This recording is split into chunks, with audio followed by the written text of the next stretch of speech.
Kevin, hey, what's up, buddy? So listen, this is actually a really simple fix. Your left arm is completely overpowering your golf swing, and there's just no power in the left arm. The left arm is for control, the right arm is for speed. And right now, when you look at your swing, when you go to the top, if we just focus on down the line, you can see your left arm is rigidly straight and it's pushing really hard. The left shoulder is really stretched here. These muscles are going to get very, very tight, so they're going to want to start the downswing. And your right arm is really passive. And so then when you start down, because your arms are really deep, the only way that you can really create speed, you can see watch your right arm, it actually starts to what we would say internally rotate. Your right arm is rotating this way, and that's how you get rid of lag. That's how you get rid of all your power in the swing. Which the catch is, you don't want to do that until your elbow is down here in your pocket. So that new Axiom Power program that I launched is literally exactly what I'm talking about, and this is why, because this stuff happens all the time. So when you start internally rotating your right arm early, imagine a throw. And that's what this program is. It's about teaching you how to do the basic sidearm throw, which is where all the power is. When your right arm begins to internally rotate as if you were throwing a ball, that's when you're releasing all that speed. But you're doing it at the top of your back, top of your downswing, right? So now your right arm is already releasing. You can see how far out your elbow is. Let me pause this for a second. I'll pull up examples. All right, so we'll talk about in the new video. In a nutshell, is the right arm is always externally rotating all the way down until it gets to your pocket. Yours is doing the opposite. Yours is internally rotating as soon as you start the downswing. So now we'll use Tiger here as an example. Take a look at what you'll see. You see the right arm internally rotating, which is going to keep his elbow close to his body. You'll see yours goes way away from your body. But now what really matters is here. Now the right arm is continuing to externally rotate slightly, which is why his forearm bone is still outside of his bicep muscle here, right? If he was internally rotating like you are, then this forearm bone would get pitched this way. And that's when you start releasing too soon. Again, if you're a ball and your arm is internally rotated as you're throwing the ball, there's no speed left there. So as Tiger continues to come down, one of the things I talk about in the video is elbow to the pocket. His right elbow is his right arm still internally rotated, which allows the club to shallow out. And then I talk about hands down to the knee. That's a feeling. And now his right arm is still internally rotated, and then it's going to release. And then it goes, his right arm is still externally rotated.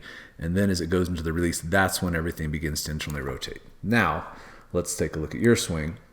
And you're going to see that your right arm, the left arm is working super hard. That's why it's so ramrod straight, like you're exaggerating this. And of course, all sorts of little things are happening. Your right leg straightening up.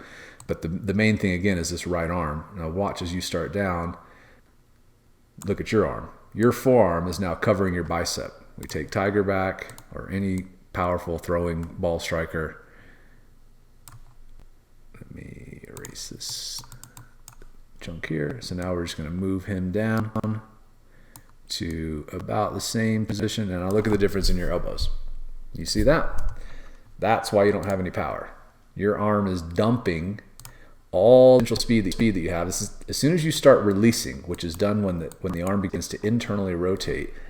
The pitch of the club changes, and the wrist is forced to start releasing. You start losing lag. You start casting the club. So you can see just by the difference in the pitch of your arm, and obviously it's going to continue, right? So as you keep going, this is just going to keep going more and more and more, and you can see the difference. Tiger's arm is working down this way with the elbow leading the upper arm and the arm staying externally rotated, and you're internally rotating and leading with your hands. And so once you're there, it's kind of all bets are off because you're releasing all the stored up energy you have in your swing.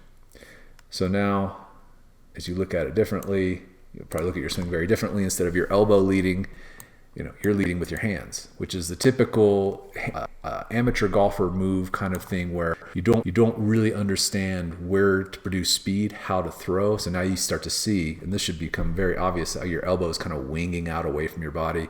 Tiger's pulling his elbow back down into his body, and now you can see your right arm is fully internally rotating here. So now you're getting rid of all that potential energy you have. You're going to start casting the club. Now your arm's fully internally rotated, right?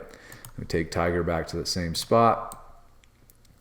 You'll see his arm is staying externally rotated, which is what allows the club to shallow out. Now Again, you can look at the positions of your elbow. Yours is still winged out behind your body when your hands are, just above your belt, let's say it. Let's put Tiger in roughly the same position. And it's a massive difference. Your arms are stuck. This is what happens when you try to power the swing with the left arm and the left side of your body trying to throw really hard. And that's why your right elbow is in this very weak position. It's internally rotated, and all bets are off at this point. All the energy is dissipating, and it's dissipating at the wrong time much too soon. And for somebody as fit and strong and as athletic as you are, you definitely don't want to be doing this. Again, your right arm just really can't do anything. It tries to help out here a little bit at the end, but you've already gotten rid of all your potential energy, right? So you need to understand the basics of the throw, and it really comes down to understanding keeping that arm externally rotated until the elbow's down in the pocket, and then you release. I wanted to do one more piece on the face-on view. I forgot to put that on there in the last video. It doesn't really matter, but it helps you see something. So one, you got a really weak right-hand grip, weak left-hand grip. This is pretty common in golfers who are doing what you're doing. So you're going to see right when you start back, watch your left wrist. So your left wrist and left arm is kind of moving the club first before anything really kind of gets going. Again, as I mentioned, your left arm is dominating the power phase of your swing where you're trying to generate power. You can see here, like, this is going to cause your head to raise up a little bit. You're really forcing that left arm to try and create all this width, but you're not using the right hand to help. And what do I always say about the right arm? It's the governor of width. That's its job. So the right arm is supposed to be helping you keep that width, but you're doing it by forcing this to be super rigid and tight, which then stretches these muscles super tight, which of course, when you stretch muscles, what do they want to do?